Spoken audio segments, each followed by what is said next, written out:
Oke, Bismillahirrahmanirrahim. Assalamualaikum warahmatullahi wabarakatuh. Perkenalkan, nama saya Muhammad Alfarizi Ramadan dengan NIM S1S1 23009. Hari ini saya akan menjelaskan materi atau tugas 2 terkait tentang Array-Based Sequence Data Structure and Algorithm with Python untuk menyelesaikan tugas dari mata kuliah struktur data.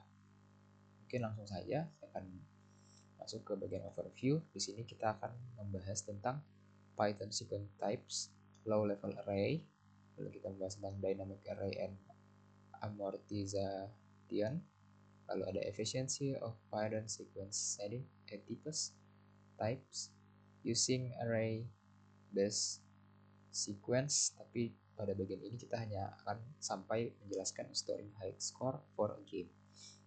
Langsung saja. Yang pertama saya akan menjelaskan tentang Python sequence types, yang dimana Python sequence types ini terdiri dari 3 kelas utama, yaitu list, tuple, dan str. Materi ini mungkin akan penting untuk dipahami karena ketiga tipe ini tuh sering digunakan dalam pemrograman Python. Nah, sekarang apa sih itu sequence types? Nah, pada Python itu sequence types adalah tipe data yang menyimpan elemen secara berurutan. Ketiga tipe ini memiliki beberapa kesamaan, yaitu yang pertama mendukung indexing, artinya kita bisa mengakses elemen tertentu berdasarkan posisi atau indeksnya. Contohnya kita punya sebuah list sequence, kita bisa mengakses elemen ke K dengan sequence K. Lalu ketiganya ini menggunakan konsep array secara internal untuk menyimpan data secara berurutan di memori. Ini membuat akses elemen menjadi cepat dan efisien. Nah, apa sih perbedaannya? Perbedaannya itu dari list, tuple, dan str. Itu yang pertama, untuk list itu dia tipe data yang mutable. Artinya kita bisa mengubah isi list setelah dibuat, seperti menambah, menghapus, dan mengubah elemen. Lalu yang kedua, tuple itu bersifat immutable. Jadi setelah tuple dibuat, isinya tidak bisa diubah. Nah, kalau yang ketiga string atau str itu dia bersifat immutable juga, tapi isinya ada urutan karakter. Nah, kenapa kita penting untuk memahami ini? Karena tipe sequence ini sangat penting untuk seorang programmer, dimana dengan pemahaman ini kita bisa memilih tipe data yang tepat untuk kebutuhan dan penulisan kode yang lebih efisien. Seperti itu. Next, kita akan bahas tentang low level arrays. Nah, apa itu low level arrays? Low level arrays itu dia memori utama komputer terdiri dari bit informasi. Bit ini adalah unit terkecil dalam komputer. Bit-bit ini biasanya dikelompokkan menjadi unit yang lebih besar yang disebut byte. 1 byte terdiri dari 8 byte. Setiap byte di memori memiliki nomor unik yang disebut memory address atau alamat memori. Alamat ini berfungsi sebagai identitas lokasi byte tersebut di memori.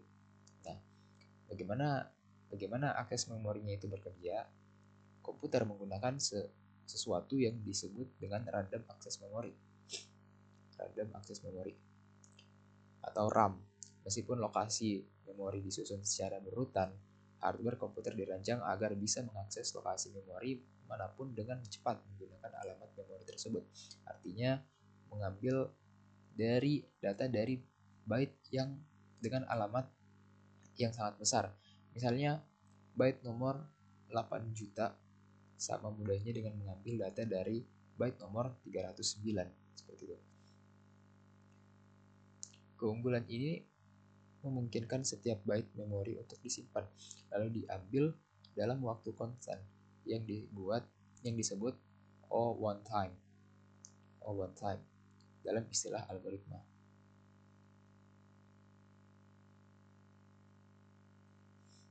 Nah, ini untuk visualisasinya anggaplah ini memori komputer yang berderet kotak kecil. Anggaplah ini sebuah memori komputer. Setiap kotak adalah 1 bit data. Setiap kotak punya alamat unik, misalnya 2144, 2145, dan seterusnya. Nah, data disimpan dalam kotak-kotak ini secara berurutan sehingga komputer bisa langsung menuju alamat yang diinginkan tanpa harus membuka kotak-kotak sebelumnya. Seperti itu.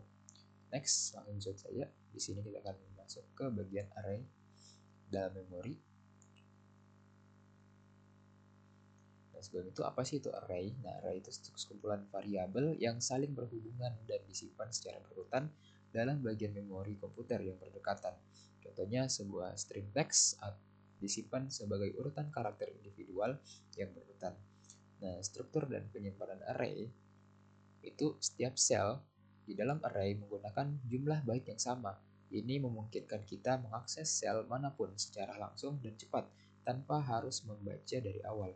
Misalnya, karakter dalam string biasanya disimpan menggunakan Unicode, di mana setiap karakter dipresentasikan oleh 16 bit atau 2 bit.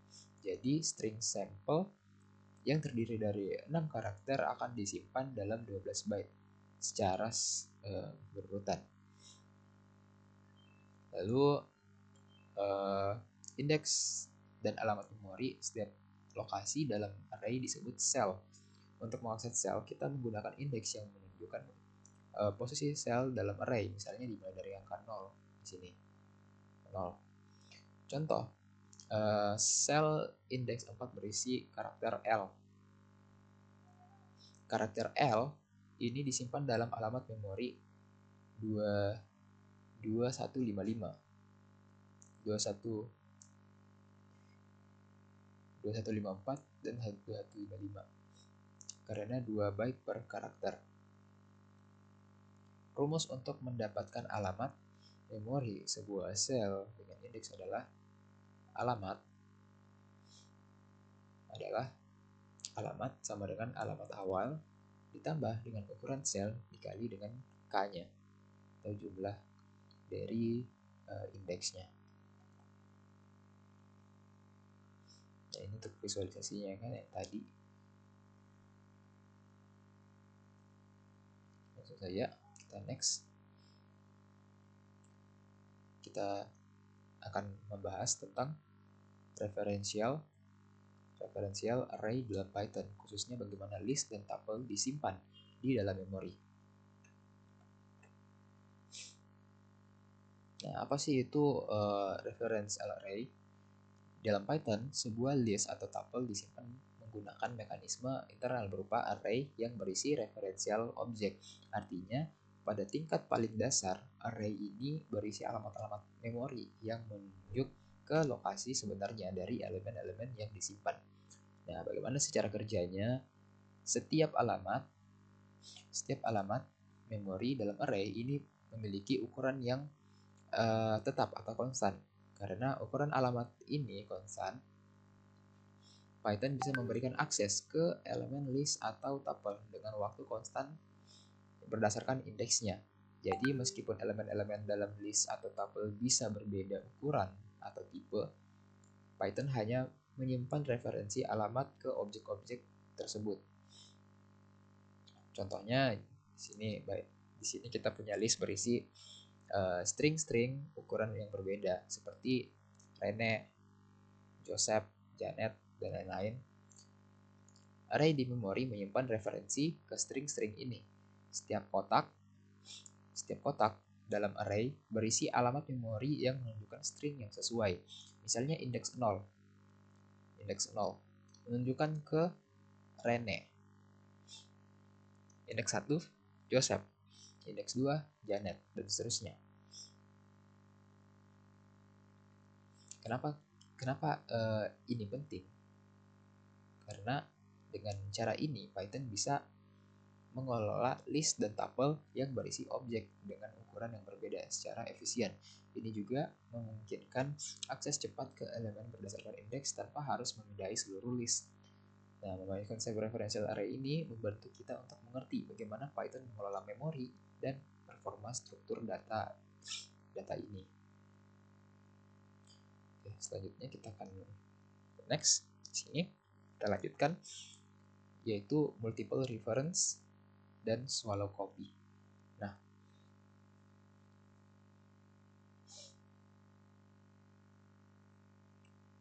ini swallow copy-nya. Nah, untuk multiple reference ke objek yang sama. Dalam Python itu sebuah list bisa saja memiliki beberapa referensi ke objek yang sama sebagai elemen listnya. Artinya, satu objek bisa muncul lebih dari sekali dalam list yang sama. Tapi sebenarnya yang disimpan adalah referensi ke objek tersebut, bukan salinan objeknya. Selain itu, sebuah objek juga bisa menjadi elemen dari dua atau lebih list yang berbeda. Ini karena list tersebut hanya menyimpan referensi ke objek yang sama, bukan membuat salinan baru.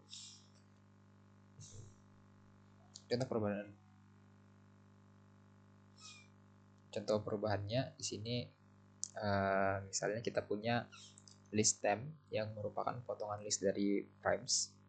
Ketika kita melakukan perintah temp2 sama dengan 15, yang terjadi adalah referensi pada indeks kedua di list temp berubah menjadi menuju ke objek integer 15 yang baru.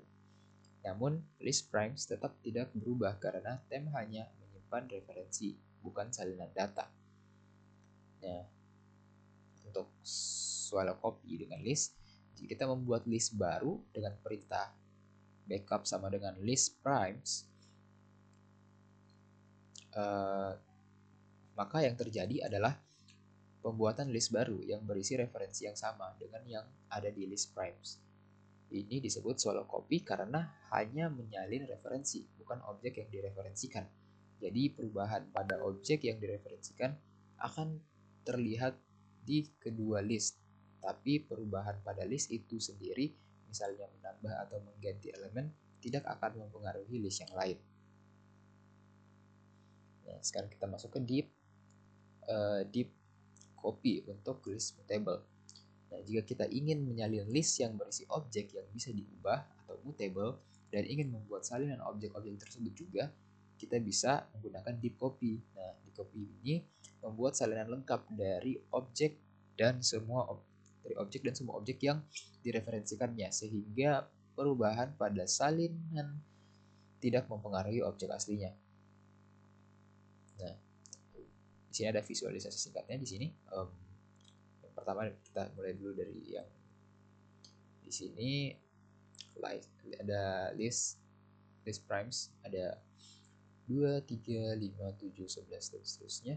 Dan terus indeksnya di sini ada 0, 1, 2, 3 dan seterusnya. Nah,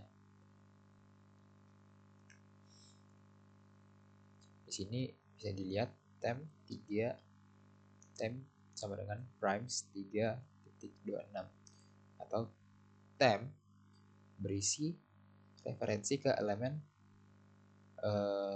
dari indeks 3 ke 6, yaitu 7, 11, dan 13. 6 ini tidak diambil ya guys ya. Nah, setelah temp 215 referensi 2 di temp berubah ke objek 15, tapi type primes tetap sama. Jadi setelah kita mengetikkan ini temp 2 dan 15, referensi pada indeks 2 ini itu berubah menjadi ke objek 15, tapi primesnya itu tetap sama. Primesnya itu tetap di angka ini.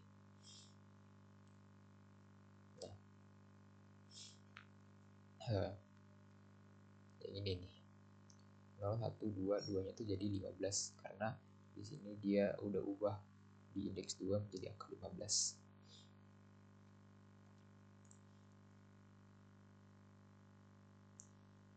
Lanjut saja, di sini kita masuk ke bagian operasi pada list dan referensi di Python.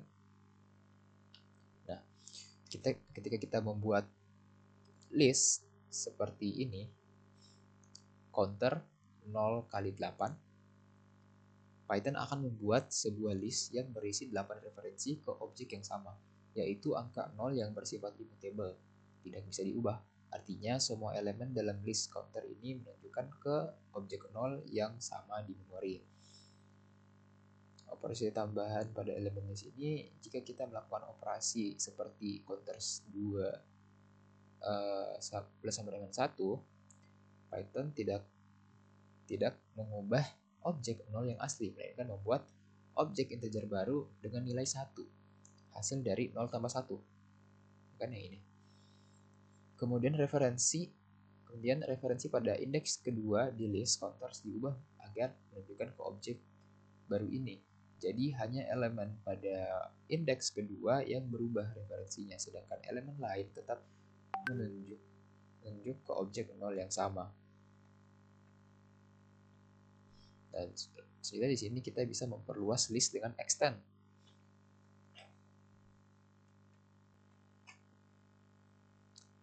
Kita bisa menambahkan elemen baru ke list dengan menggunakan metode extend. Contohnya di sini kita membuat extras 23 29 31 primes extend extras. Nah, perintah ini akan menambahkan referensi ke elemen-elemen baru dari list extras ke list primes. Jadi list prime sekarang berisi referensi elemen-elemen lama ditambah dengan elemen-elemen baru dari extras.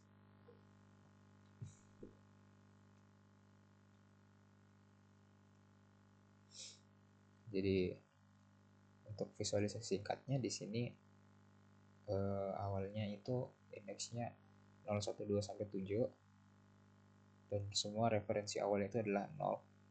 Nah, setelah dia 2 plus 1, di sini indeks 2-nya akan nambah 1, sedangkan yang lainnya masih 0 isinya.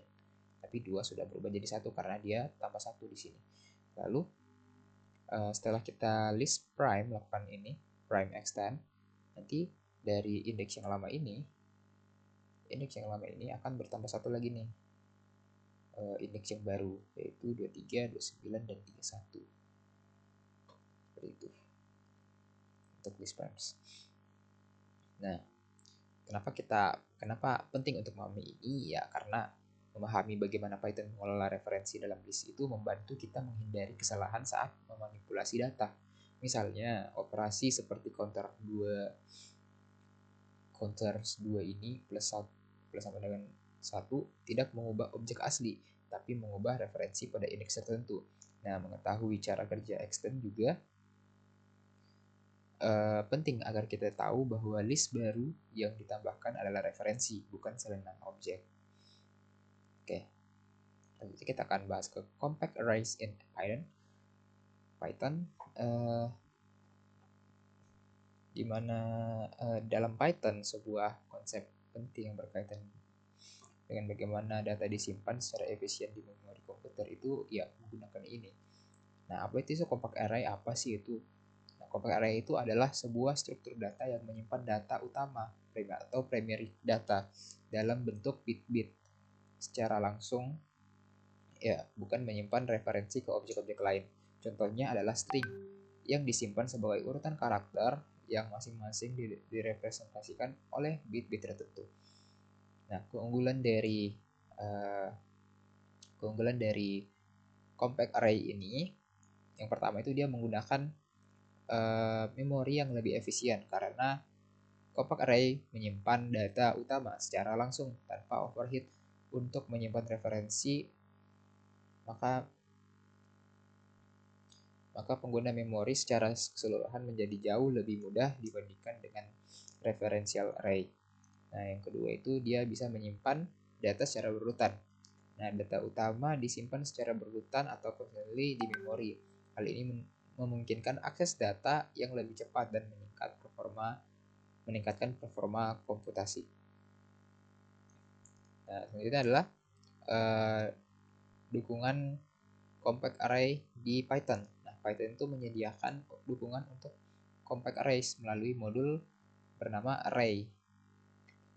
Contoh penggunaan modul array untuk membuat array integer itu bisa dilihat di sini. Primes array I 2 3 5 7 11. Nah, di sini I adalah kode tipe data yang menunjukkan bahwa array ini berisi signed integer. Nah, di sini kita bisa lihat ada tabel kode tipe data pada modul array. Bisa dilihat di sini kalau kode B ada tipe data C dan kolom untuk jumlah bitnya. Kalau B itu dia 1. Kalau B caps lock unsigned char itu 1. U uncode char 2 or 4. H semi short in 2 dan seterusnya. Untuk sebagai visualisasi contoh visualisasinya di sini misalnya kita memiliki 5 buah kita memiliki string bernama sample. Nah, itu disimpan sebagai array di karakter. Jadi indeksnya di sini S itu sebagai 0, A1, M2, P3, L4 dan E5. Nah, setiap karakter di sini itu disimpan secara berurutan di memori sehingga akses ke karakter tertentu bisa dilakukan dengan cepat dan efisien. Ya, seperti itu. Selanjutnya kita akan bahas tentang dynamic arrays. Nah, apa itu sih dynamic array? Nah, saat kita membuat low level array atau array tingkat rendah, kita harus menentukan ukuran array tersebut secara eksplisit saat membuat pembuatan arraynya. Nah, artinya ukuran array sudah tetap dan tidak bisa diubah setelah dibuat. Hal yang sama berlaku untuk tipe data Python seperti tuple dan str yang bersifat immutable. Setelah dibuat, ukuran dan isi dari tuple atau string tidak bisa diubah. Namun, Python memiliki tipe data list yang berbeda. List ini adalah contoh dari dynamic array, yaitu array yang elemen-elemennya bisa ditambah atau dihapus secara dinamis.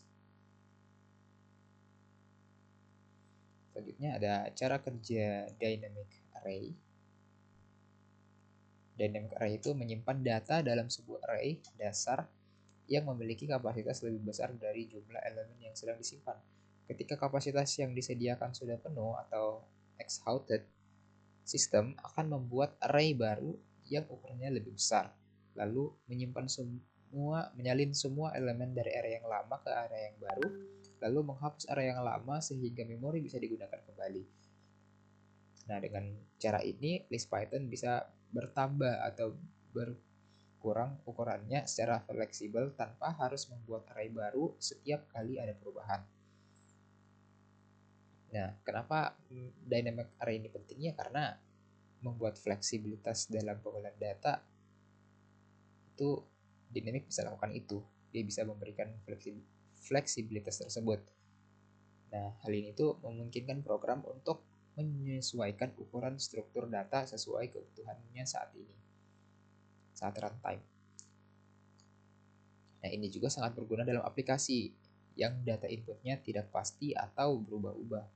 Meskipun ada overhead saat memperbesar array, operasi penambahan elemen biasanya sangat efisien dan cepat. Next, langsung lanjut kita masuk ke bagian sini untuk penjelasan memori dan kapasitas pada dynamic array pada Python. Nah, di sini apa yang terjadi saat membuat list kosong? Saat kita membuat list kosong di Python, misalnya data terus array kosong seperti ini, Python itu sudah mengalokasikan ruang memori awal untuk list tersebut pada mesin yang digunakan. Dalam contoh ini, ruang awal yang dialokasikan adalah 64 bit. Ruang ini tidak hanya untuk menyimpan elemen list, tapi juga untuk menyimpan beberapa informasi penting seperti jumlah elemen aktual yang saat ini tersimpan dalam list, lalu ada kapasitas maksimum elemen yang bisa disimpan tanpa perlu membesarkan array, lalu ada referensi ke array yang sedang dialokasikan atau tempat penyimpanan elemen-elemen list. Nah, Setiap alamat memori yang digunakan untuk menyimpan referensi elemen adalah sebuah angka 64 bit atau 8 bit. Ketika list bertambah elemen, Python tidak langsung menambah kapasitas satu persatu, melainkan menambahkan kapasitas dalam kelipatan tertentu untuk efisiensi.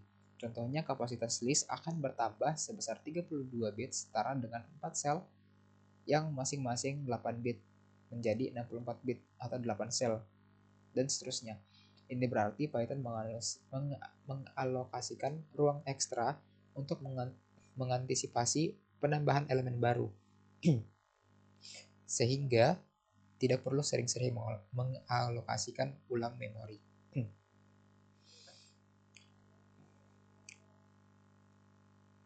Nah, di sini kita bisa lihat ada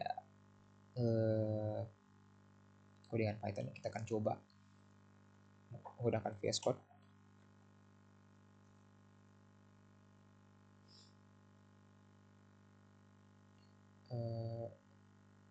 Kita buat folder baru dulu, quick test 3 misalkan. Di sini kita coba masukkan misalkan kode 1.py. Di sini kita akan coba jalankan kodenya. Di sini itu kita akan membuat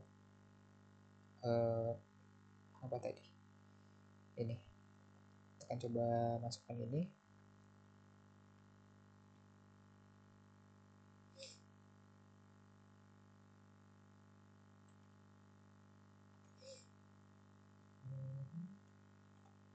Oke. Import sys data yang isi-nya 0, fork in range 27, a len data sys get size of data, print length datanya size byte bla bla bla, data append non. Nah, saya akan mulai penjelasan fungsinya dulu. Jadi pertama-tama di sini dia melakukan import system, di mana ini itu mengimport modul sys yang menyediakan fungsi get size of untuk mendapatkan ukuran memori sebuah objek. Lalu ada ini data. Ini itu untuk membuat sebuah list kosong bernama data. Ini adalah dynamic array yang akan kita amati. Lalu ada fork in range 27. Ini dia akan melakukan perulangan sebanyak 27 kali untuk menambah elemen ke dalam list satu persatu. Lalu ada a len data. Ini dia akan mengambil panjang jumlah elemen list saat ini dan menyimpannya dalam variabel a. Lalu ada b sys get data. Ini untuk mengambil ukuran memori dalam byte yang digunakan dalam list data saat ini, disimpan di variabel b. Lalu print length 03D size in byte 14D format AB. Ini itu untuk mencetak panjang list dan ukuran memori.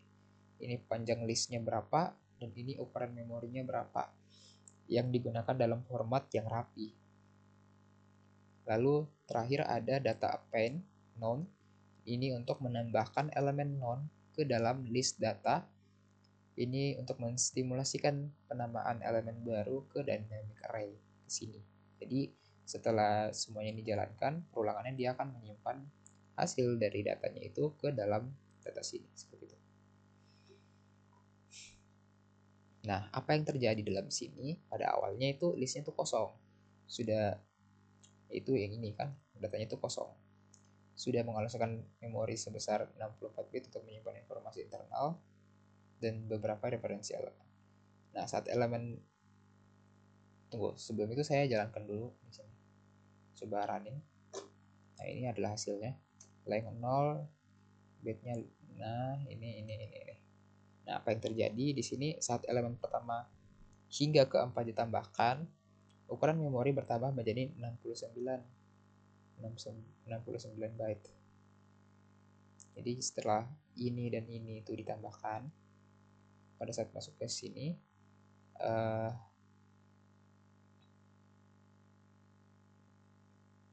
yang berarti ada ruang untuk 4 referensi objek. Nah, ketika dia masuk ke elemen 5 ditambahkan ditambahkan kapasitas bertambah menjadi 128, 20 di sini ya bertambah jadi 120-an lah, untuk menyediakan ruang untuk 8 referensi objek. Nah, flow ini berlanjut di mana kapasitas bertambah secara melompat dalam kelipatan tertentu, misalnya 32 bit atau 4 sel, bukan bertambah satu persatu. Strategi ini memungkinkan Python untuk mengurangi frekuensi alokasi ulang memori yang mahal secara komputasi, sehingga operasi penambahan elemen menjadi lebih efisien. Oke.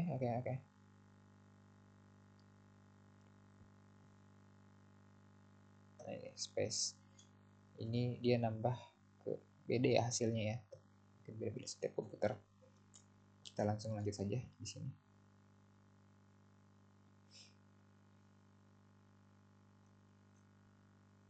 Tapi sebelum itu intisarinya dulu dah. Itu mau panggil list di Python itu bukan hanya sekadar kumpulan elemen, tapi juga menyimpan informasi internal seperti kapasitas dan referensi ke array yang dialokasikan. Dengan menambah elemen satu persatu dan mengamati ukuran memori, kita bisa melihat bagaimana Python mengolah kapasitas list secara dinamis. Penambahan kapasitas dalam blok besar, bukan satu persatu, adalah teknik optimasi yang meningkatkan performa. Seperti itu teman-teman. Lanjut saja, kita masuk ke implementation dynamic array. Nah, sekarang kita akan membahas bagaimana dynamic array atau array dinamis diimplementasikan, khususnya dalam konteks Python. Nah, kunci implementasi dynamic array itu yang pertama, tujuan utamanya itu adalah untuk menyediakan cara memperbesar array A yang menyimpan elemen-elemen dalam list. Ketika sebuah elemen ditambahkan ke list dan array mendasarinya sudah penuh, maka langkah-langkah berikutnya dilakukan. Yang pertama itu alokasi array baru B dengan kapasitas yang lebih besar. Lalu dia akan menyalin semua elemen dari array lama A ke array yang baru yaitu B secara matematis, dan ini dia rumusnya BI sama dengan AI for I sama dengan 0 dan seterusnya sampai N kurang 1. Oke, dimana N itu adalah jumlah elemen saat ini. Untuk set A sama dengan B itu artinya kita menggunakan array baru B sebagai array yang mendukung list. Lalu dia akan memasukkan elemen baru ke dalam array tersebut. Nah, di sini bisa dilihat ilustrasinya. Di sini ada ilustrasi proses. Ada yang pertama kita lihat di sini ada bagian A. Array A ini dia penuh. Jadi dia buat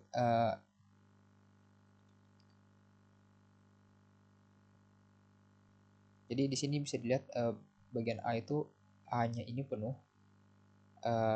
Isi dari array A itu penuh.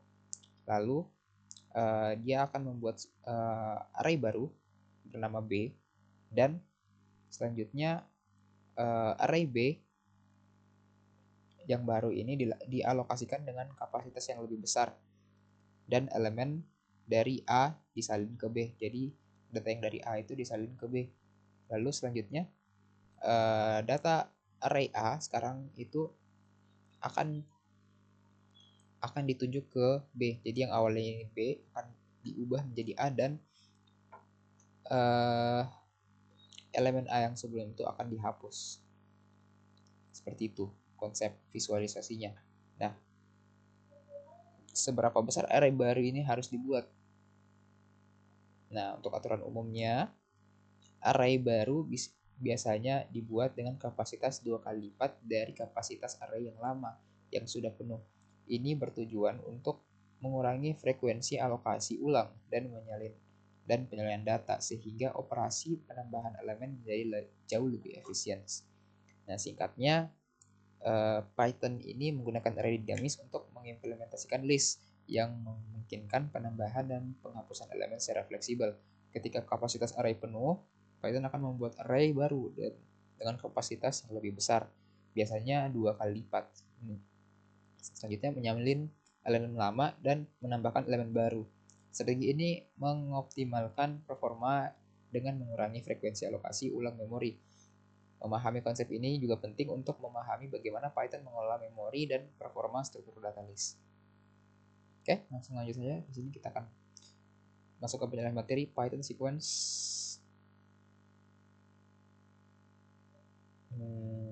Wait.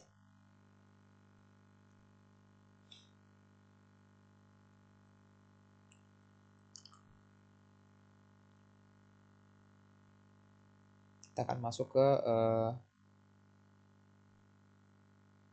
implementasi dynamic array di Python. Di sini ada codingan juga.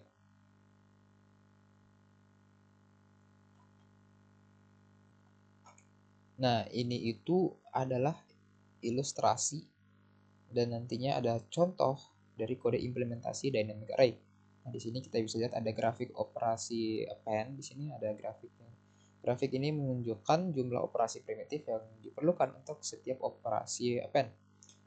Saat kapasitasnya penuh, terjadi operasi pembuatan array baru dan penjalanan elemen yang memakan waktu lebih banyak.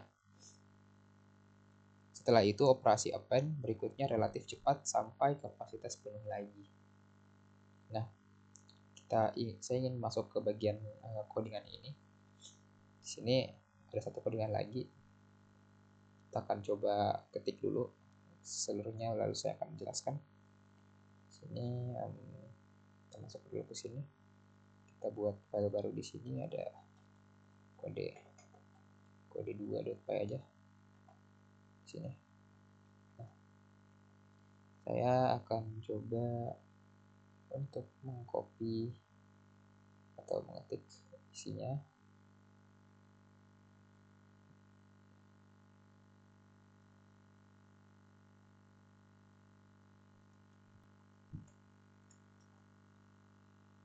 Nah, ini dia. Import types bla bla bla bla. Oke. Saya akan coba jelaskan dulu. Di sini ada dev init, di mana dev init ini seperti yang kita tahu ini untuk membuat array kosong. Di sini tuh isinya untuk membuat array kosong dengan kapasitas awalnya itu 1. Lalu dalam len ini wait.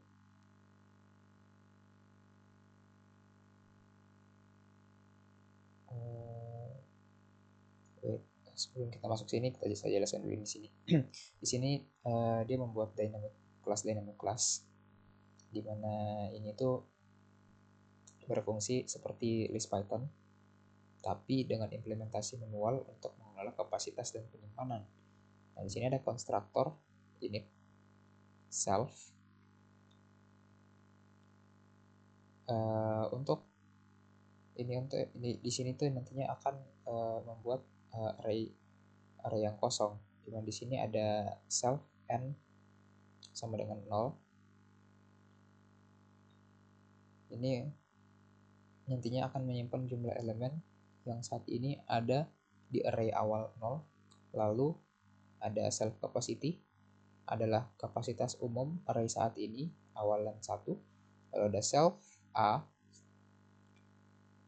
ini adalah array low level yang dibuat dengan kapasitas awal 1 menggunakan fungsi make array. Ini adalah low level array.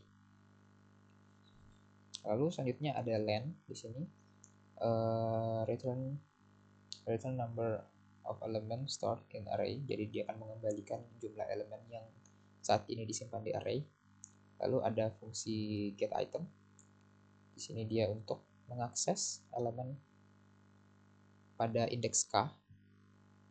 Pada indeks k, dia akses elemen pada indeks k.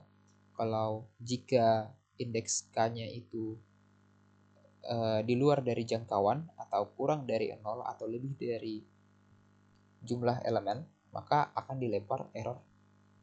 Akan erase invalid index. Kalau valid dia akan mengembalikan elemen pada posisi k. Seperti itu.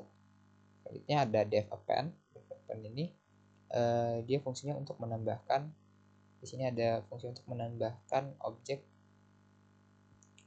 obj ke akhir array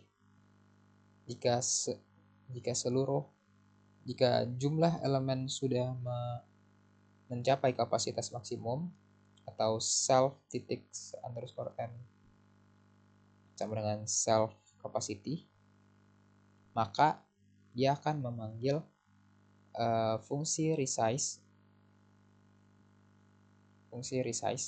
untuk memperbesar kapasitasnya array menjadi 2 kali lipat. Di sini dia kali 2. Nah, setelah itu kapasitas tersebut, setelah kapasitas cukup, objek akan disimpan di indeks self n, sama dengan obj, lalu jumlah self n akan bertambah 1.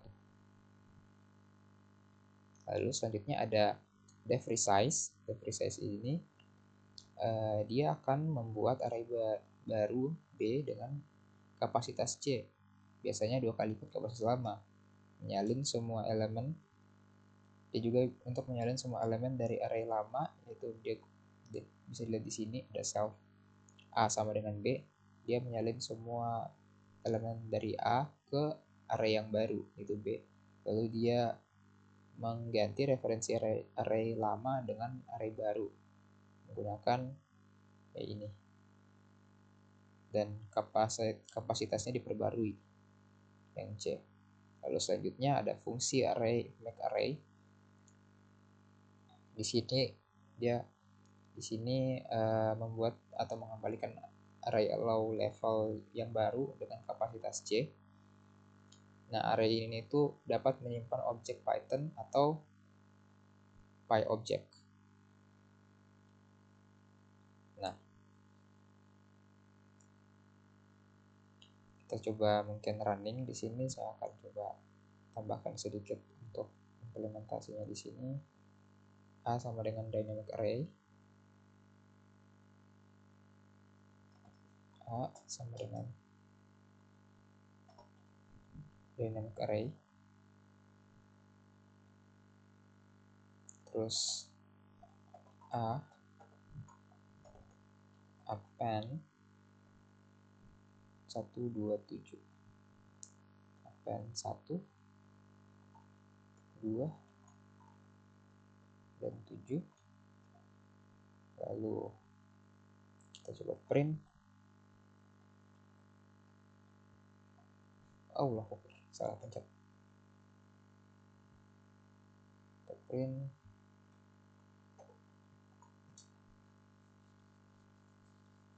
A0, A1, A2, A0,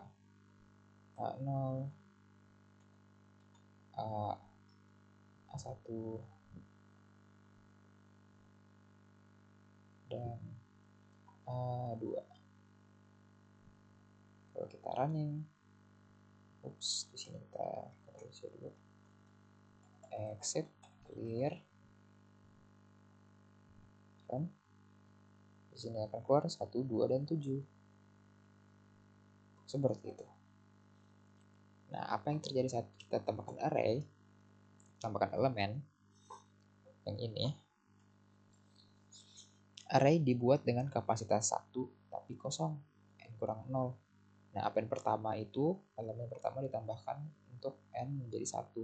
Append kedua, karena kapasitas sudah penuh, maka n itu sama dengan capacity array diperbesar menjadi kapasitas 2. Lalu menyalin semua elemen yang lama disalin ke array yang baru. Setelah itu elemen baru ditambahkan, elemen kedua ditambahkan. Proses berulang, setiap kali kapasitas penuh array diperbesar 2 kali lipat dan elemen disalin ulang. Seperti itu. Nah, ini untuk visualisasinya juga di sini bisa dilihat pada grafik yang di sini setiap kali kapasitasnya penuh terjadi lonjakan operasi karena pembuatan array baru dengan kapasitas lebih besar lalu menyalin semua elemen lama ke array yang baru. Setelah itu operasi append berikutnya relatif cepat karena masih ada ruang di dalam array-nya.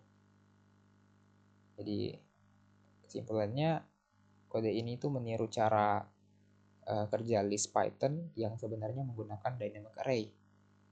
Dengan menggandakan kapasitas saat penuh, operasi append tetap efisien secara rata-rata. Lalu karena kita memahami kode ini juga membantu kita untuk mengerti bagaimana Python mengelola memori dan performa list secara internal. Lanjut, di sini kita akan masuk ke bagian memory amortized analysis, di mana sangat penting untuk memahami performa operasi pada struktur data seperti dynamic array. Nah, apa itu amortized analysis? Itu adalah metode untuk menentukan rata-rata waktu eksekusi dari sebuah rangkaian operasi. Berbeda dengan average case analysis yang mengasumsikan distribusi data tertentu, amortized analysis tidak membuat asumsi tentang distribusi data. Nah, perbedaannya dengan analisis kasus rata-rata. Amortized analysis fokus pada worst case untuk seluruh rangkaian operasi, bukan cuma operasi individual. Ini memberikan gambaran yang lebih realistis tentang performa jangka panjang. Lalu ada motivasi amortized analysis itu untuk memahami waktu eksekusi teknik tertentu yang baik, karena analisis worst case standar sering memberikan batasan yang terlalu pesimistis. Dengan amortized analysis, kita bisa melihat bahwa meskipun ada operasi yang mahal, rata-rata biaya per operasi tetap rendah. Next, selanjutnya untuk di sini kita bisa lihat mengapa amortized itu penting dalam banyak algoritma dalam struktur data. Sebagian besar operasi itu murah, cepat, tapi ada beberapa operasi yang mahal atau lama. Contohnya,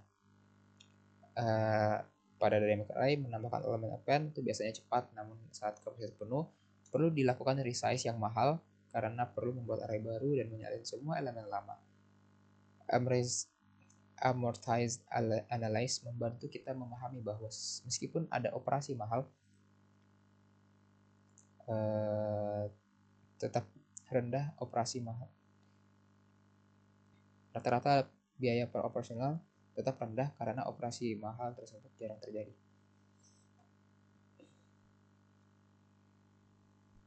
Lalu bagaimana amortized analysis itu bekerja? Kita menganggap bahwa sebagian besar operasi adalah murah dan hanya sebagian kecil yang mahal.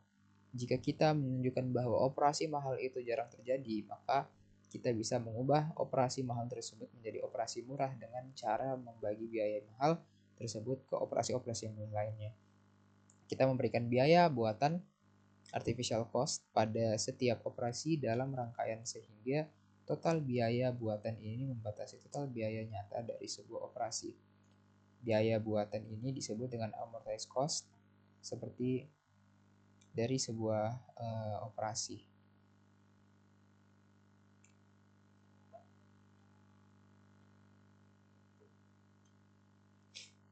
Kita langsung lanjut saja ke amortized analysis of dynamic array. Konsep ini itu membantu kita memahami bagaimana biaya operasi pada dynamic array itu dihitung secara efisien dalam jangka panjang. Sekarang kita akan perkenalkan dulu tentang apa konsep cyber dollar sebagai metafora. Bayangkan komputer kita seperti sebuah alat yang dioperasikan dengan koin, di mana setiap operasi membutuhkan pembayaran setiap 1 cyber dollar untuk waktu komputasi yang konstan. Saat kita menjalankan sebuah operasi, kita harus memastikan bahwa kita memiliki cukup cyber dollar di rekening banknya kita untuk membayar waktu eksekusi operasi tersebut. Dengan cara ini, total cyber dollar yang kita keluarkan untuk seluruh komputasi akan sebanding dengan total waktu yang dihabiskan untuk komputasi tersebut. Nah, mengapa menggunakan cyber dollar? Nah, kita bisa membebankan biaya lebih daripada pada beberapa operasi untuk menabung cyber dollar yang nantinya akan digunakan untuk membayar operasi lainnya yang lebih mahal. Contohnya pada dynamic array, sebagian besar operasi append itu murah dan cepat, tapi saat kapasitas penuh, operasi reset yang mahal harus dilakukan. Dengan membebankan biaya lebih pada operasi append yang murah, kita bisa menabung untuk membayar operasi resize yang mahal tersebut. Hubungan dengan amortized analysis. Metafor cyber dollar ini adalah cara inovatif untuk memahami amortized cost atau biaya rata-rata yang dibebankan ke setiap operasi. Daripada menghitung biaya setiap operasi secara terpisah, kita menganalisikan biaya secara rata-rata sehingga operasi yang mahal ditanggung oleh operasi yang murah. Ini memastikan bahwa meskipun ada operasi mahal, rata-rata biaya per operasi tetap efisien dan dapat diprediksi. Langsung aja kita ke bagian proportion 5.1 tentang amortized analysis pada dynamic array. Nah, proportion ini menyatakan bahwa jika kita memiliki sebuah sequence urutan data yang diimplementasikan menggunakan dynamic array dengan kapasitas awal 1 dan kita menggunakan strategi menggandakan ukuran array saat penuh, maka total waktu untuk melakukan n operasi append menambahkan elemen pada sequence tersebut dimulai dari array kosong adalah on. Artinya, meskipun ada operasi yang memerlukan waktu lebih lama, misalnya saat resize, secara keseluruhan rata-rata waktu per operasi append tetap konstan. Nah, di sini ada poin penjelasannya. Di sini yang pertama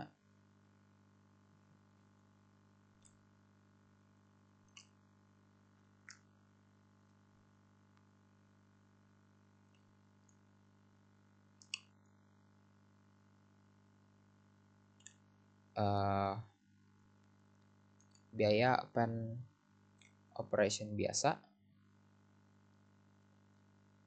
Setiap operasi append yang tidak memerlukan resize dianggap menghabiskan 1 cyber dollar untuk biaya komputasi. Saat array tumbuh dari ukuran K menjadi 2K, diperlukan biaya sebesar K cyber dollar untuk menyalin elemen lama ke elemen baru. Nah, untuk setiap operasi append yang tidak menyebabkan overflow atau resize, kita membebankan biaya 3 cyber dollar. Nah, dari biaya 3 cyber dollar yang diberikan 1 cyber dollar digunakan untuk append itu sendiri, dan 2 cyber dollarnya itu disimpan sebagai profil untuk membayar operasi resize di masa depan. Nah, overflow yang terjadi saat array memiliki 2i elemen dengan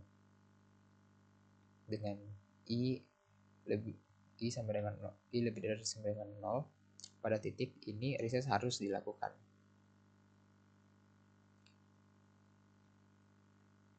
Selanjutnya, pada poin selanjutnya itu menggandakan ukuran array dari kapasitas 2i kurang i menjadi 2i, membutuhkan biaya sebesar 2i cyber dollar karena kita harus menyalin semua elemen lama ke elemen baru. Lalu cyber dollar ini disimpan secara bertahap di sel-sel array dari indeks 2i sampai 1 sampai 2i kurang 1. Ini berarti setiap elemen yang ditambahkan menyimpan tabungan untuk membayar biaya penggandaan di masa depan. Nah, ini untuk dengan memberikan 3 cyber dollar untuk setiap operasi open, kita bisa menutupi biaya open itu sendiri 1 cyber dollar dan menabung 2 cyber dollar untuk menggandakan di masa depan. Total biaya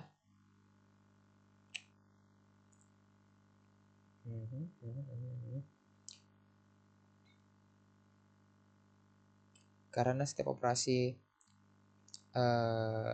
open dibebankan 3 cyber dollar, total biaya untuk N operasi adalah 3N cyber dollar, yang berarti waktu running total adalah 0 N. Lalu 01 ya. Dengan demikian waktu rata-rata size untuk setiap operasi open adalah 0,1, meskipun ada beberapa operasi yang memerlukan waktu lebih lama saat resize. Nah, ini ada ilustrasinya. Kita lihat di sini bagian A menunjukkan array dengan kapasitas 8 atau indeks 0 sampai 7 yang penuh. Dan jumlah cyber dollarnya ini disimpan di sel-sel terakhir untuk membayar penggandaan. Nah, bagian B-nya ini setelah penggandaan array baru memiliki kapasitas 16, indeks 0 sampai 15, dan 1 cyber dollar dibebankan untuk operasi open berikutnya. Angka-angka di bawah gambar menunjukkan nilai I sama dengan 3, sehingga 2I itu sama dengan 8, 2I kurang 1 itu 4, 2I kurang 1 itu 7. Ini menggambarkan bagaimana cyber dollar disimpan dan digunakan untuk membayar biaya penggandaan. Next. Selanjutnya, geometrik. Kita akan membahas tentang pengolahan kapasitas pada dynamic array, yaitu geometric capacity dan beware of arithmetic progressive. Ini itu artinya peningkatan kapasitas secara geometris, dan yang ini itu waspada terhadap progresi aritmatika. Untuk geometric enlargement in capacitor terlebih dahulu. Apa itu? Geometric increase berarti kapasitas array ditingkatkan secara perkalian. Misalnya dikalikan 2 setiap kali kapasitas penuh. Contohnya, jika kapasitas awal adalah 1, maka setelah penuh kapasitas menjadi 2 atau 4, 8, 16 dan seterusnya. Kenapa ini penting? Karena dengan meningkatkan kapasitas secara geometris, kita bisa membuktikan bahwa biaya amortisasi per operasi append adalah 0,1. Artinya, meskipun ada operasi resize yang mahal, rata-rata biaya operasi append tetap konstan dan efisien. Ini karena jumlah total operasi resize yang dilakukan selama N append adalah proporsional dengan N, sehingga total biaya adalah ON. Nah, beware of arithmetic progression, apa itu? Progression berarti kapasitas array ditingkatkan dengan menambah jumlah tetap. Misalnya menambah 1, 2, atau 3 sel setiap kali resize. Contohnya, kapasitas awal 1, lalu 2, 3, 4, 5, dan seterusnya. Kenapa ini bermasalah? Jika menggunakan peningkatan kapasitas dan penambahan tetap, maka performa akan menjadi buruk. Total resize yang menjadi kuadratik yaitu 2 tambah 1 dan seterusnya N apalah ini N kuadrat. Ini karena setiap resize hanya menambah sedikit ruang, sehingga resize terjadi sangat sering dan menghabiskan banyak waktu.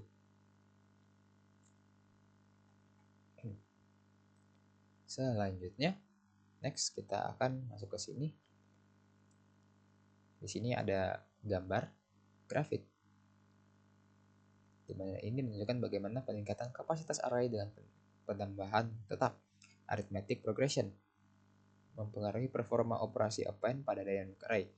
Nah, gambar ini tuh sangat penting untuk memahami mengapa strategi ini kurang efisien dibandingkan dengan peningkatan kapasitas secara geometris. Misalnya, penggandaan kapasitas. Gambar ini terdiri dari dua grafik batang yang menunjukkan jumlah operasi primitif yang diperlukan untuk setiap operasi append pada dynamic array ketika kapasitasnya ditingkatkan dengan cara yang pertama ini, yang A ini dia menambahkan kapasitas sebesar 2 sel setiap kali resize, yang B ini 3 kapasitas sebesar 3 sel setiap kali resize.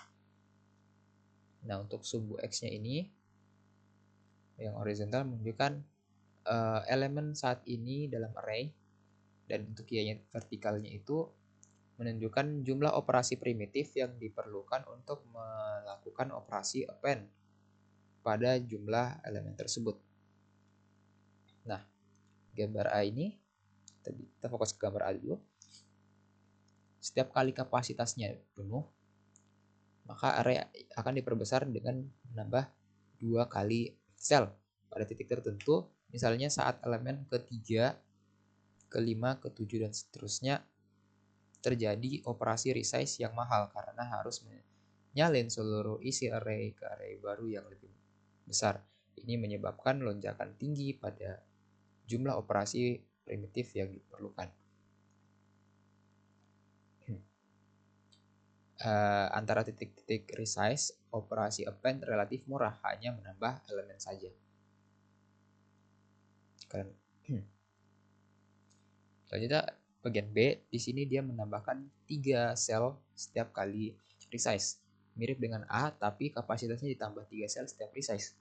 Lonjakan operasi primitif terjadi lebih jarang dibandingkan penambahan 2 sel, tapi tetap ada lonjakan sebesar saat resize. Operasi append di antara resize tetap murah. Jadi tetap murah kalau yang 3. Nah, implikasi dari grafik itu frekuensi resize yang tinggi karena kapasitas hanya bertambah sedikit setiap kali resize. Resize terjadi sangat sering. Biaya total resize menjadi sangat besar karena setiap resize memerlukan penyelesaian seluruh isi array. Total biaya operasi append menjadi kuadratik, yaitu sekitar 1 tambah 2 tambah 3 sampai seterusnya, sama dengan hal gamma dalam kurung n kuadrat. Performa buruk. Ini membuat operasi append menjadi sangat tidak efisien untuk penambahan jumlah elemen yang besar.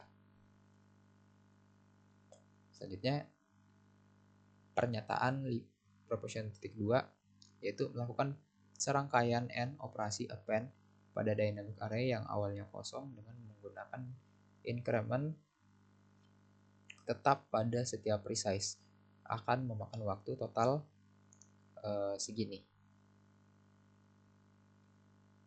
Justification-nya misalkan C lebih dari 0 adalah increment tetap kapasitas yang ditambahkan setiap kali terjadi resize. Lalu yang kedua, jumlah resize-nya untuk n operasi append. Jumlah resize yang terjadi adalah sekitar n. M sama dengan n per C resize. Biaya setiap resize ke I membutuhkan waktu proporsional dengan I kali X. Karena harus menyalin elemennya. Jadi waktu yang dibutuhkan untuk semua resize adalah ini, C tambah 2C tambah 3C dan seterusnya, MC dan ya ini rumusnya. Karena M mendekati NC, maka ya ini menunjukkan bahwa total waktu operasi append dengan fixed increment resize adalah kuadratik terhadap jumlah operasi n. Selanjutnya kita akan masuk ke memory usage and shrinking an array, dimana ini itu merupakan aspek penting dalam implementasi struktur data dinamis agar efisien dan optimal. Konsep dasarnya, wait.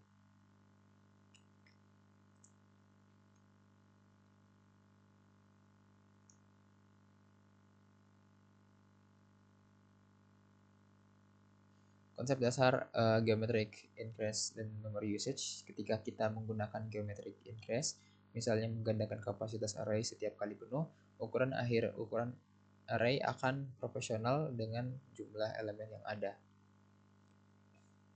Artinya jika ada n elemen, maka ukuran array akan sekitar 0n sehingga penggunaan memori juga efisien dan tidak berlebihan. Tantangannya itu ada pada operasi penghapusan elemen. Jika sebuah kontainer misalnya list di Python menyediakan operasi yang memungkinkan menghapus satu atau lebih dari elemen, maka kita harus berhati-hati agar dynamic array tetap menggunakan memori secara proporsional. Tanpa penanganan yang tepat, array bisa saja tetap berukuran besar meskipun jumlah elemen yang tersimpan sudah berkurang drastis. Masalah potensial, ukuran array yang terus membesar jika kita terus melakukan penyisipan insertion tanpa mengurangi ukuran array saat elemen dihapus, maka ukuran array bisa tumbuh secara arbitrer, tidak terkendali. Hal ini menyebabkan ketidakseimbangan antara ukuran array dan jumlah elemen sebenarnya sehingga memori dan digunakan untuk tidak efisien. Solusinya adalah shrinking pada dynamic array. Implementasi yang robust dari dynamic array akan melakukan pengecilan ukuran array shrinking secara berkala. Pengecilan ini dilakukan dengan tetap menjaga more-sized bound pada operasi individual sehingga performa tetap optimal.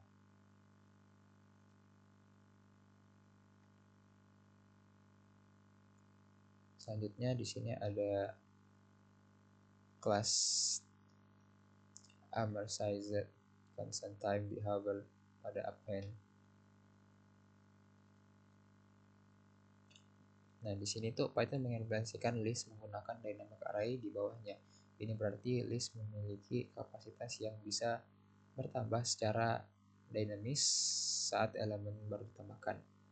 Nah, metode append pada list Python menambahkan elemen baru di akhir list meskipun terkadang operasi ini memerlukan pengadaan kapasitas array size secara more-sized. Waktu yang dibutuhkan untuk setiap operasi append adalah konstan atau 0, 1.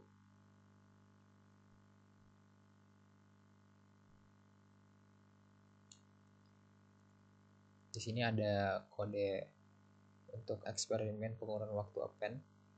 Kita bisa coba di sini. Saya akan coba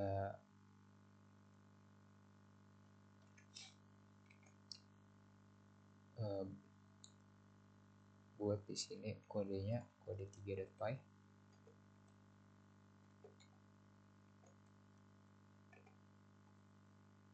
Di sini kita coba lihat di sini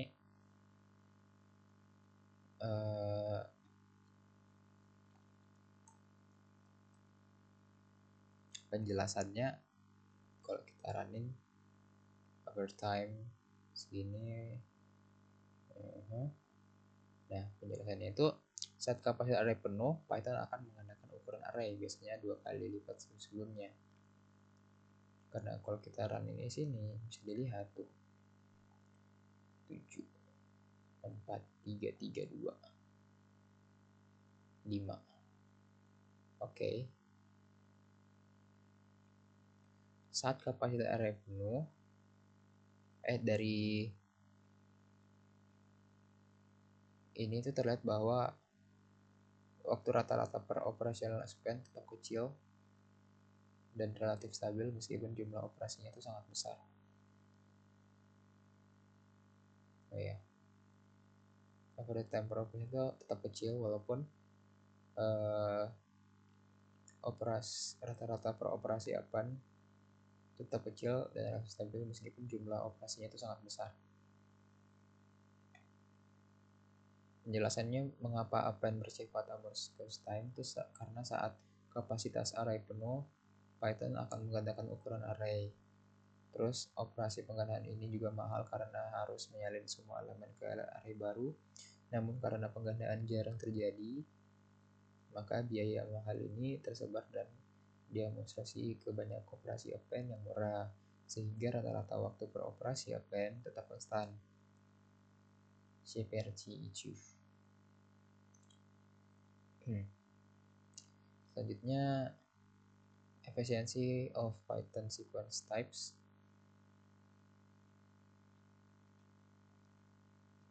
Di sini seperti yang kita tahu itu dalam Python sequence types itu ada 3, list, tuple, dan str.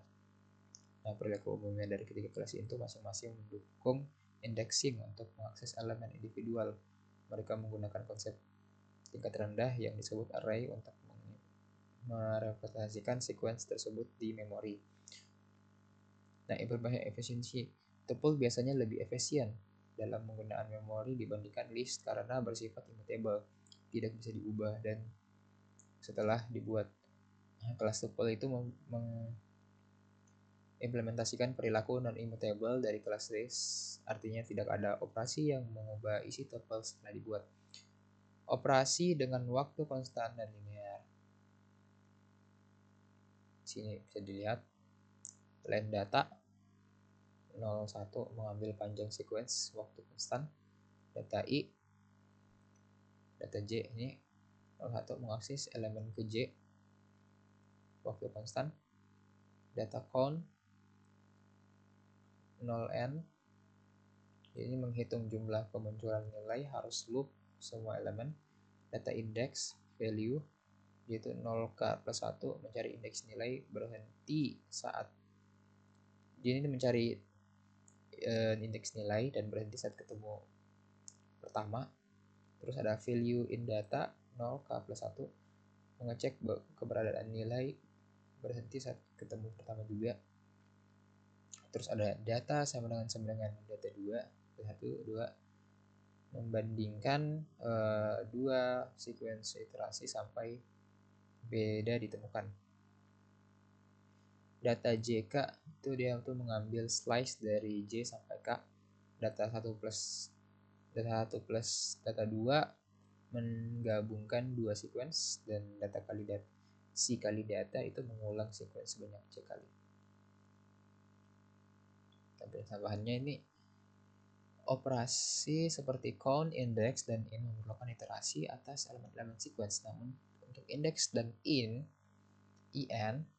iterasi berhenti segera setelah nilai ditemukan, sehingga waktu rata-rata bisa lebih cepat dari n.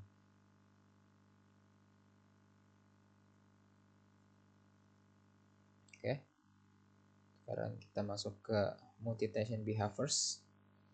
Apa itu? Multi-tension behaviors itu adalah operasi-operasi yang mengubah isi dari sebuah list, seperti menambahkan elemen list, menghapus, memperpanjang list dengan elemen baru, membuat list baru dari operasi tertentu. Pada operasi mutasi pada list, metode dan operasi pada list itu berikut. Ini operasinya yang ini 01 kali ya, bisa dilihat dengan catatan ini operasi dengan tanda bintang itu memiliki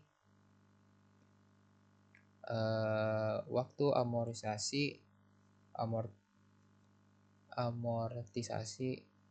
artinya rata-rata waktu per operasi tetap efisien meskipun ada beberapa operasi yang mungkin lebih mahal.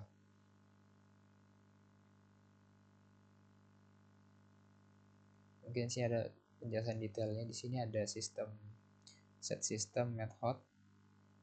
Metode ini digunakan saat kita melakukan assignment seperti data J file sama dengan file. Operasi ini berjalan dalam waktu konstan 01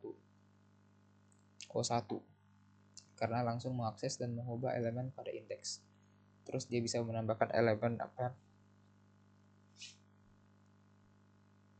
Operasi ini biasanya uh,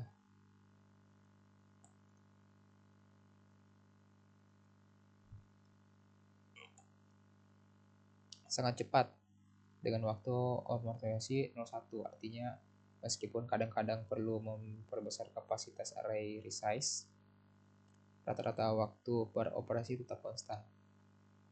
Terus dia menyisipkan elemen insert, lalu bisa menghapus elemen pop, remove, dan delete. Bisa juga memperpanjang list dengan extend, lalu bisa juga operasi lain seperti reverse dan sort. Next, di sini ada codingan lagi di sini. Nah, untuk ini kita akan mencoba untuk melihat contoh codingan untuk menambahkan elemen ke dalam list.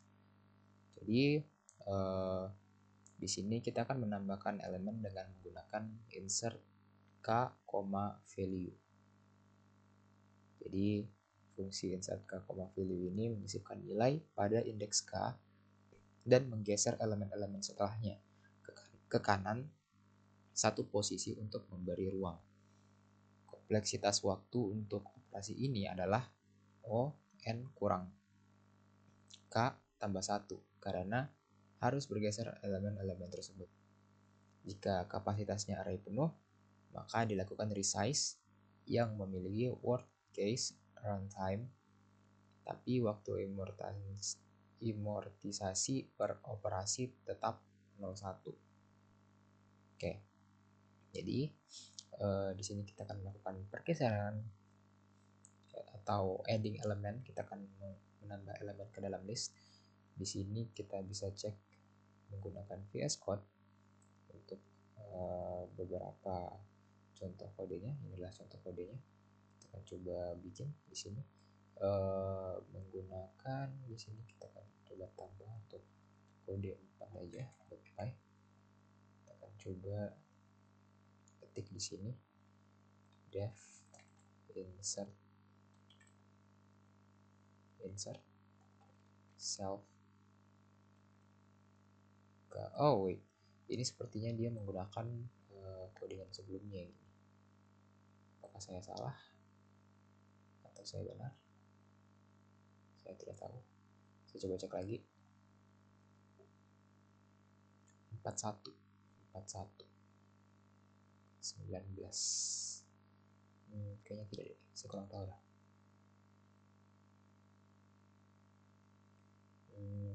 Ya. Oh ya. Ya, sepertinya memang dia pakai codingan yang ini. Yang saya udah ketik sebelumnya tuh yang ini. Ya, seharusnya gini sih. Dynamic arrays.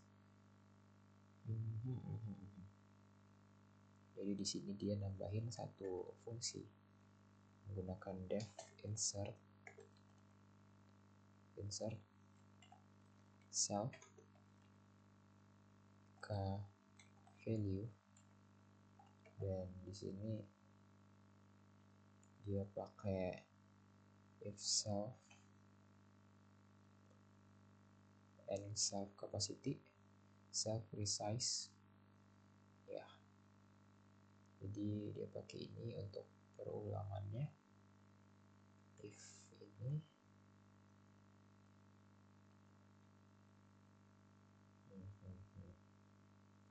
run the dynamic array class above before executing this.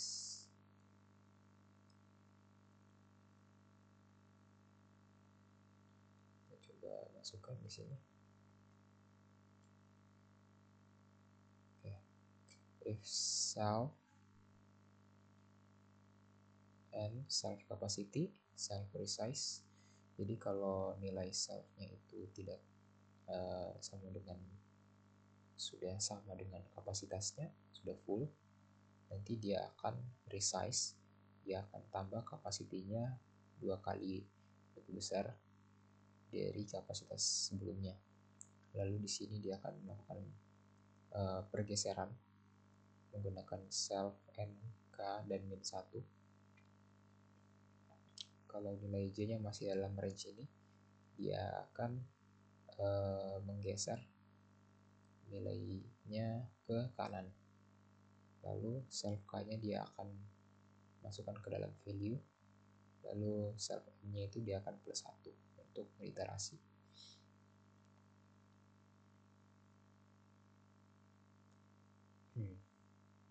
Sebagai contoh penggunaan di sini pada materi dia akan pakai ini, run the dynamic array class above before executing this cell.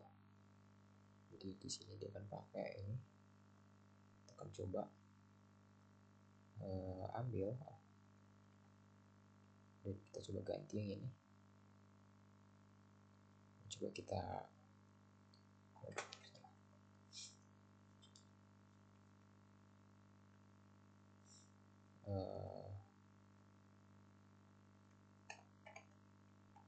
buat yang ini, B dynamic array bla bla bla upload 1. Kita coba jalankan.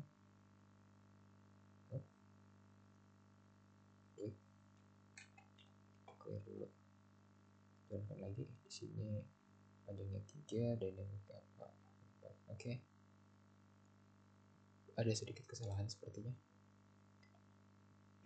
dimana ini di sini kayaknya dia tidak tampil outputnya. Mungkin saya bisa cek dulu. Dan ya, b append 1 nanti dia akan array len b print b insert b insert 2 dan 10 min 10.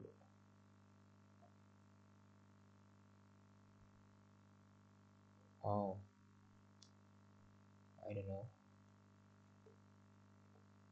maybe because this one.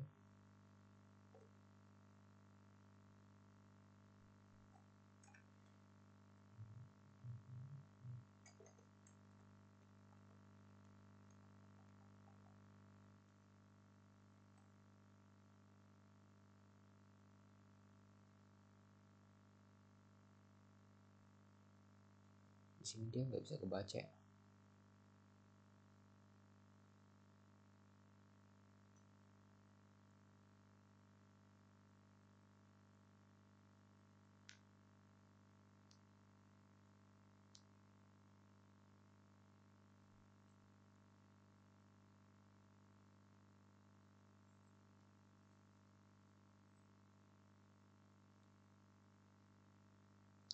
Kalau dilihat dari hasilnya yang sudah didapatkan di sini, dia akan menampilkan angka 1, 5, dan 7. Oh wait, berarti kita kesalahannya itu ada di bagian sini nih. Kita harusnya pakai kayak gini, gini sih, 1, 2. Kalau dia print B aja nanti dia nggak kelihatan soalnya. Oh iya, berarti di sini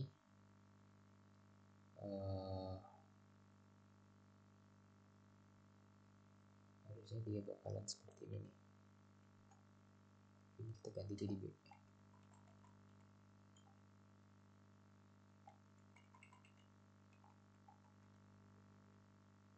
Coba kita tes running.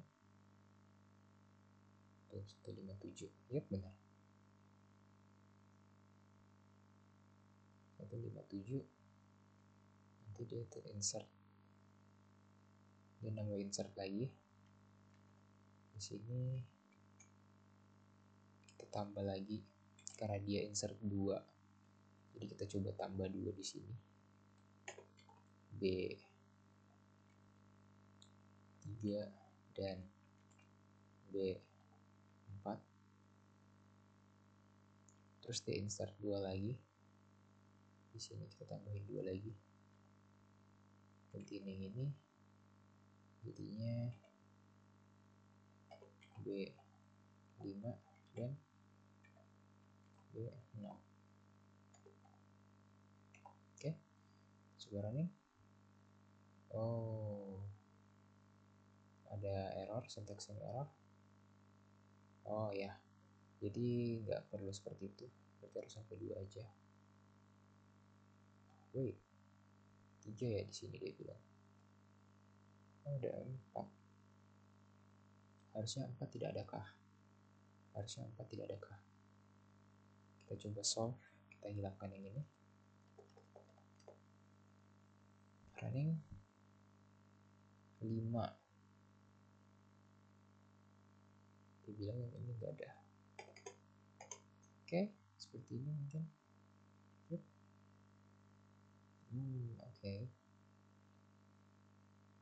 Array length-nya jadi 3, 1, 2, 3. Terus setelah di insert dia jadi bertambah 1. Jadi 1, 5, 10, 7. Jadi minus 10 dan 7. Jadi dia bergeser ke kanan setelah kita menambahkan insert di sini menggunakan ini, fungsi yang ini. Jadi shift kanan. Ya, well, seperti itu. Dia insert angka 2 di 10. Yep. Atau 10 di indeks 2. 0, 1, 2, 10. Oh iya. Jadi dia insert memasukkan angka di angka indeks. Jadi ini dia masukin indeksnya berapa, mau yang mau dikasih masuk, dan nilainya apa yang mau dikasih masuk. Jadi pada saat kita print indeksnya, nanti hasilnya muncul yang awalnya itu hanya 157. Setelah kita insert tadi di sini, setelah kita insert ini 2, insert 10, nilai 10 di indeks 2, maka nanti ya di indeks 2 bakalan muncul. Begitu juga di bagian bawah sini. Kita indeks angka negatif 10 di indeks keempat, maka dia muncul di indeks ketiga. 0, 1, 2, 3. Ya, seperti itu. Dan yep, itu dia untuk adding elemen dalam list. Selanjutnya kita masuk ke analyzing runtime performance of Python insert operation. Jadi ini adalah analisa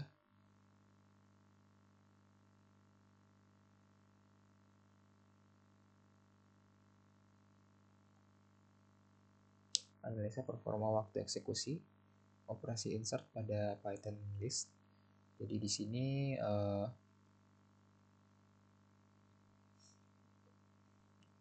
intisarinya saja saya akan jelaskan. Jadi yang pertama itu dia akan menyisipkan atau insert di awal list K sama dengan 0. Jadi ini adalah kasus yang paling mahal secara waktu karena semua elemen dalam list harus digeser satu posisi ke kanan untuk memberi ruang bagi elemen baru. Waktu yang dibutuhkan bersifat linear terhadap ukuran list, yaitu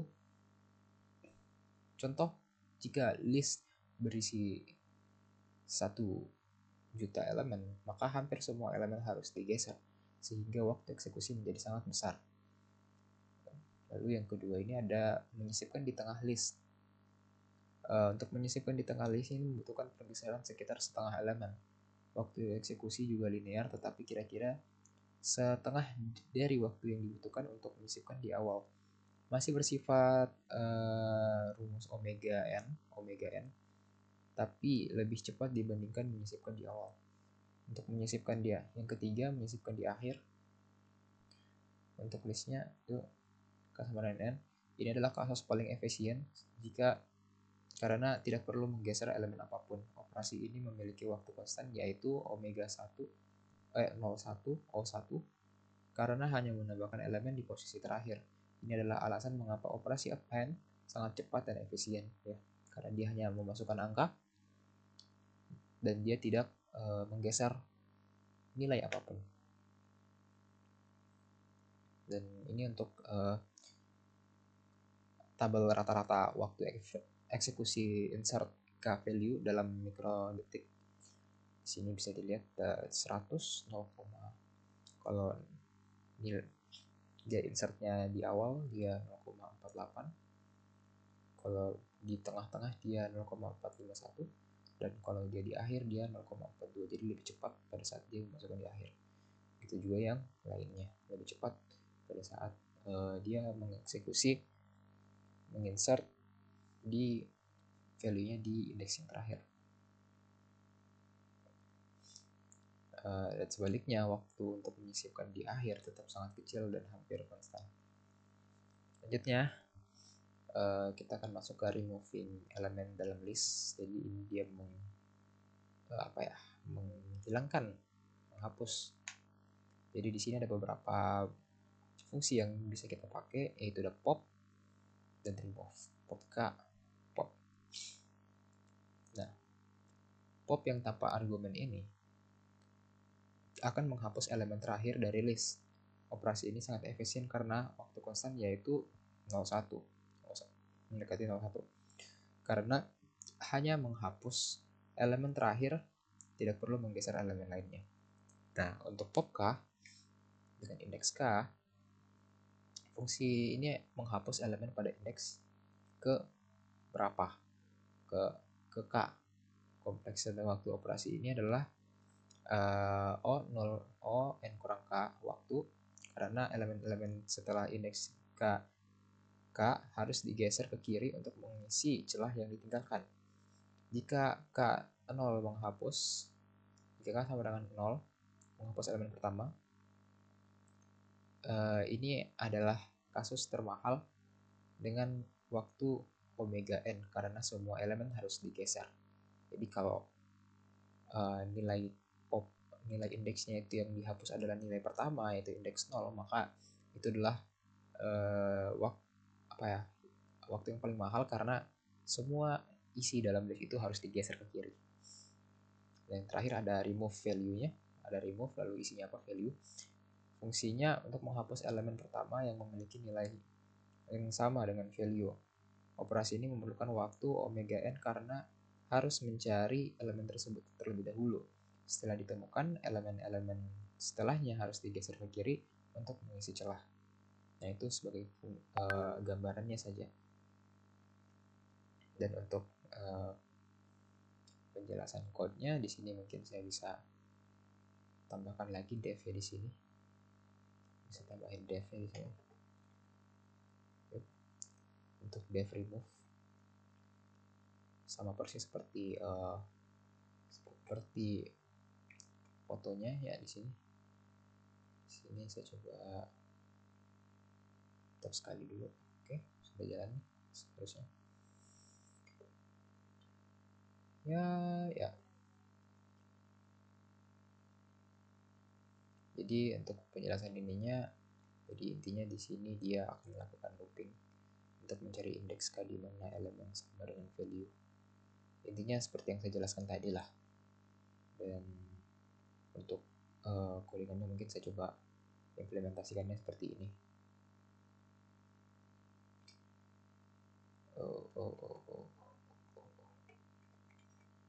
Nice.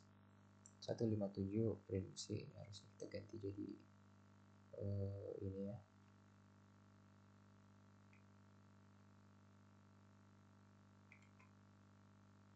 Ini. Oke. Terus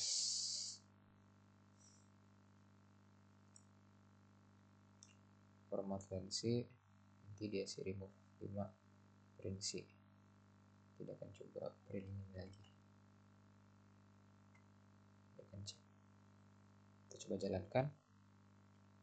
Oke. Oh, ada sedikit error di sini karena ada 2-nya di sini.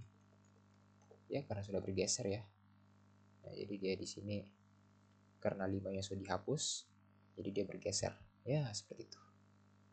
Tanpa berlama-lama lagi, kita lanjut saja. Extending list. Sekarang kita akan masuk ke fungsi extend. Metode data extend ini digunakan untuk menambah semua elemen dari list order ke akhir list data secara konseptual. Ini setara dengan melakukan for element in order data append element. Jadi expand ini akan menambahkan elemen satu persatu dari list order ke list data. Waktu eksekusi extend juga proporsional terhadap panjang list order, yaitu sekitar on, di mana n-nya itu adalah jumlah elemen di list order. Waktu ini bersifat amortized karena list data mungkin perlu di resize untuk mengakomodasi elemen-elemen tambahan tersebut. Keuntungan menggunakan extend dibandingkan append berulang itu yang pertama, implementasi built-in yang efisien. Extend itu diimplementasikan secara natif dalam bahasa yang sudah dikompilasi seperti C, bahasa C, sehingga lebih cepat dibandingkan dengan kode Python yang diinterpretasi. Overhead lebih sedikit, memanggil satu fungsi extend lebih efisien daripada memanggil banyak fungsi append secara berulang karena mengurangi overhead pemanggilan fungsi. Lalu yang selanjutnya ada perhitungan ukuran list yang lebih efisien dengan extend. Ukuran akhir list yang diupdate dapat dihitung terlebih dahulu sehingga proses resize list bisa dilakukan lebih optimal. Ya.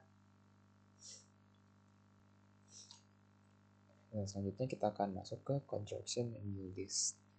Jadi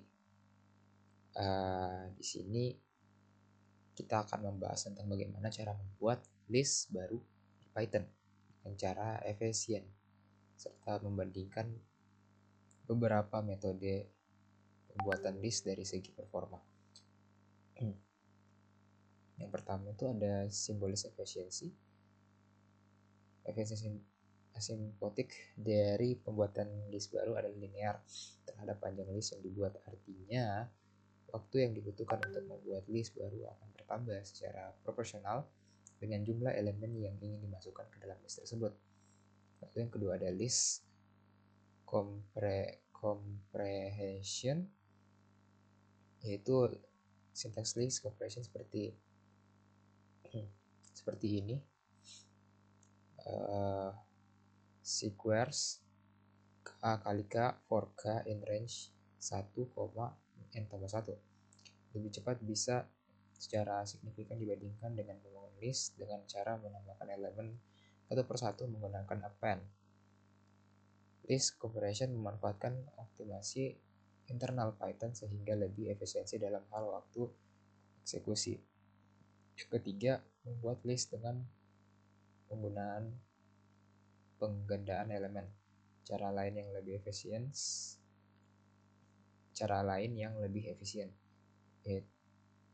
bisa dilihat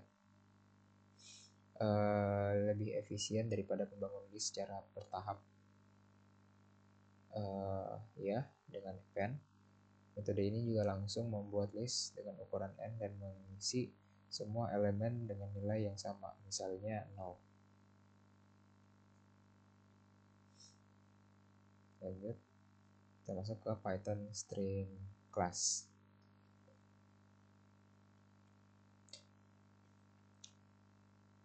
Python string class ini beberapa perilaku umumnya kita akan bahas di sini yang sering kita temui saat bekerja di string di Python, terutama dari sisi performa dan kuantitas waktu eksekusi. Untuk notasi panjangnya, misalkan kita punya dua string. Panjang string pertama adalah n dan panjang string kedua adalah m. Metode yang menghasilkan string baru, beberapa metode string yang menghasilkan string baru seperti kapitalis, center, dan strip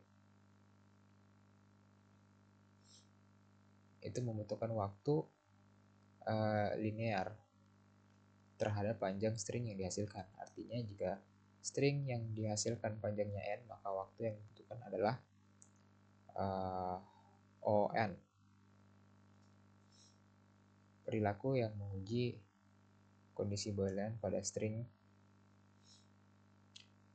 contohnya adalah metode seperti slower. Metode ini memeriksa kondisi boolean pada setiap karakter dalam string. Dalam kasus terburuk, metode ini harus memeriksa semua n karakter dalam string. Oleh karena itu, waktu eksekusinya adalah ON. Next, kita akan masuk ke pattern matching dan compressing string. Pattern matching mencari satu string di dalam string yang lebih besar. Pattern matching itu adalah proses mencari sebuah pola string atau pattern di dalam string yang lebih besar. Contohnya constraints, find, index, count, replace, split, dan lain-lain. Jika panjang string besar adalah n dan panjang pola adalah m, maka naive pattern matching akan memerlukan waktu OMN. Alasannya ada n kurang m plus 1, posisi awalnya harus dicek dan pada setiap posisi dicek selama OM untuk memastikan pola yang cocok. Lalu selanjutnya ada compressing string, membuat string baru dari string lain. Yang tujuannya untuk membuat string baru yang berisi hanya karakter tertentu dari string asli. Misalnya hanya karakter alfabetik yang menghilangkan spasi, angka, dan tanda baca. Contoh kasusnya misalkan kita punya string besar bernama dokumen. Namanya dokumen. Apa ya? Karakter jika kita ingin membuat string baru bernama letters yang hanya berisi karakter alfabetik dari dokumen,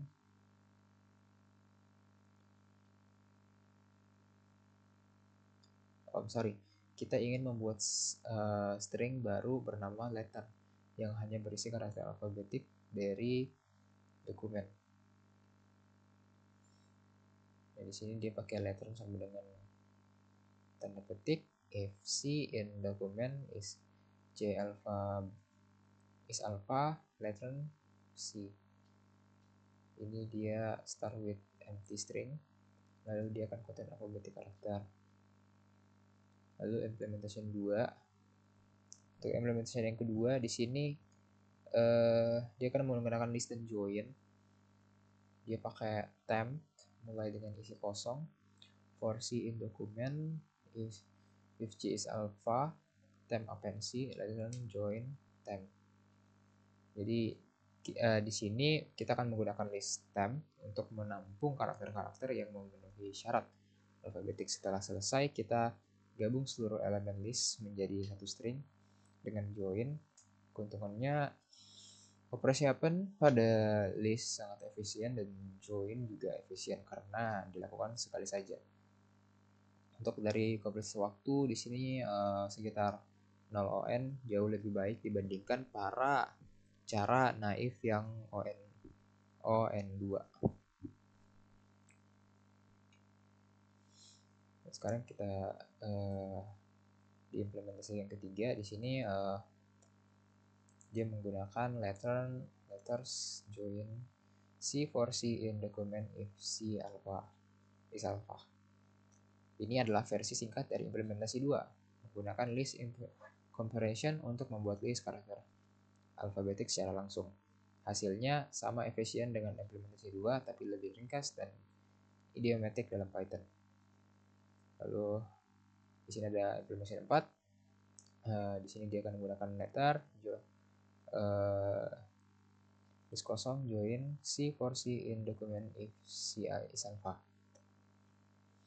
Penjelasannya di sini adalah versi yang lebih efisien lagi karena menghindari pembuatan list sementara menggunakan generator expression yang menghasilkan karakter satu persatu saat join membutuhkannya.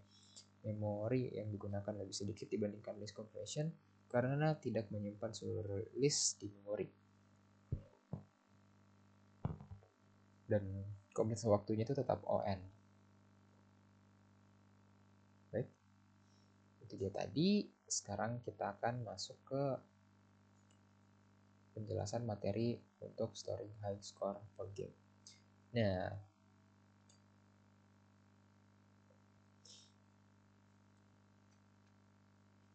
kali ini kita akan membahas bagaimana cara menyimpan data skor tertinggi high score untuk sebuah video game menggunakan konsep dynamic array di Python. Penjelasan ini penting untuk memahami bagaimana data yang dinamis dan terbatas dapat dikelola secara efisien. Tujuan utamanya itu menyimpan entry score tertinggi untuk sebuah video game. Setiap entry terdiri dari nama pemain dan skor. Terus dia membatasi jumlah entry yang disimpan di skor dan memastikan skor baru hanya masuk jika lebih tinggi dari skor terendah yang ada di papan skor. Nah, lalu dia akan menggeser elemen-elemen yang ada untuk memberi ruang bagi skor baru yang lebih tinggi. Komponen utamanya di sini membutuhkan game entry class, yaitu mewakili satu entry score dalam game yang memiliki atribut nama dan skor. Lalu yang kedua ada scoreboard class yang akan menyimpan entry skor tertinggi menggunakan dynamic array untuk menyimpan entry-entry ini, memiliki batas maksimum jumlah entry yang bisa disimpan. Lalu ketika ada skor baru yang lebih tinggi dari skor terendah di papan, maka elemen-elemen di array digeser ke kanan untuk memberi ruang bagi skor baru. Skor baru dimasukkan pada posisi yang tepat agar papan skor tetap terurut. Nah, untuk penjelasan diagramnya, di sini diagramnya menunjukkan sebuah array dynamics yang menyimpan entry score. Setiap kotak di array berisi referensi ke objek game entry yang bernama yang berisi nama dan skor.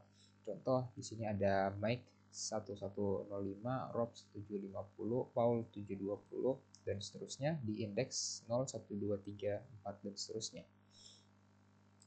Ketika entry baru misalkan Jill skor dengan 741,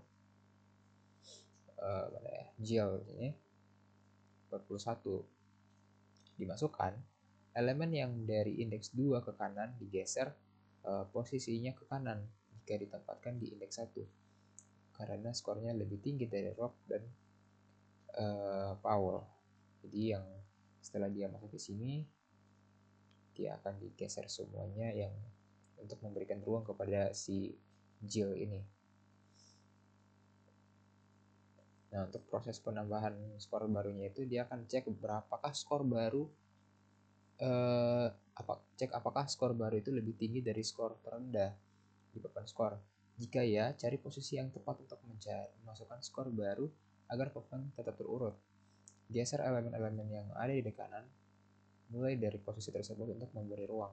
Masukkan entry baru pada posisi yang sudah disiapkan. Jika papan skor sudah penuh, entry dengan skor terendah akan dihapus tergeser keluar. Nah, dari manfaat dari penelitian kita manfaatnya itu efisiensi penyimpanan, hanya menyimpan sejumlah entry terbatas. Lalu pengurutan otomatis, skor itu selalu terurut dari yang tertinggi hingga terendah. Lalu yang selanjutnya ada pengelolaan dynamics, array dapat bertambah atau berkurang ukurannya sesuai kebutuhan. Nah, di sini kita akan coba implementasikan penjelasan tadi menggunakan codingan ini. Kita akan coba untuk membuat kode-kodenya ini sesuai dari codingan tadi. Kita coba buat baru di sini class py